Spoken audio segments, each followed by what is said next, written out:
जय सद्गुरू. सर्वांना माझा नमस्कार. आज आपण कांद्याची चटणी करणार आहे.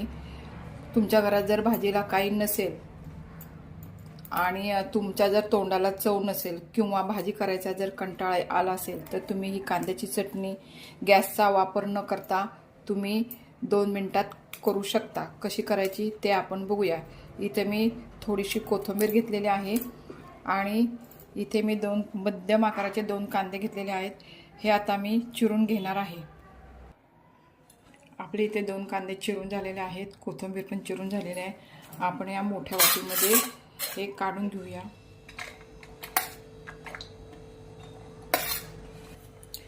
यात आपण चवीनुसार मीठ टाकूया.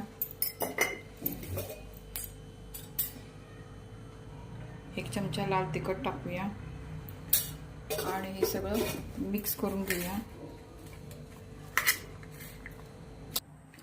या कांद्याच्या चटणीला फोडणी द्यायची आहे. इकडे मी 1 पळी तेल घेतलेलं आहे, ते आता गरम झालेलं आहे. त्यामध्ये मी 1 चमचा मोहरी टाकते.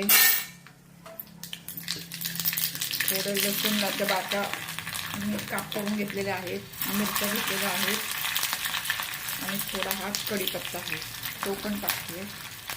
आणि आता हिंग. आता आपण ही फोडणी आपल्या कांद्याच्या चटणीवर ओतूया.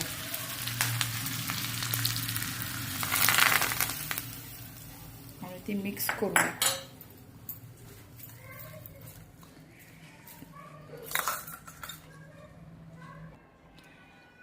कांद्याच्या चटणीमध्ये आपली फोडणी मिक्स करून झालेली आहे. त्यामध्ये आपण 1 चमचा शेंगदाण्याचा कूट टाकूया आणि ते सारखं करून घेऊया.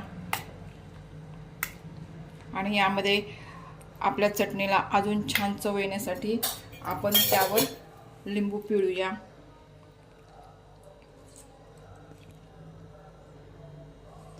आणि ते पण आपण मिक्स करून घेऊया. ही कांद्याची चटणी खूप छान लागते. तुम्ही जर 1 भाकरी खात असाल तर तुम्ही नक्की 2 भाकरी खाताल. अशी कांद्याची चटणी तुम्ही नक्की करून बघा आणि मला कमेंटमध्ये सांगा कशी झाली. व्हिडिओ आवडल्यास व्हिडिओला लाईक करा, शेअर करा, सबस्क्राईब करायला विसरू नका.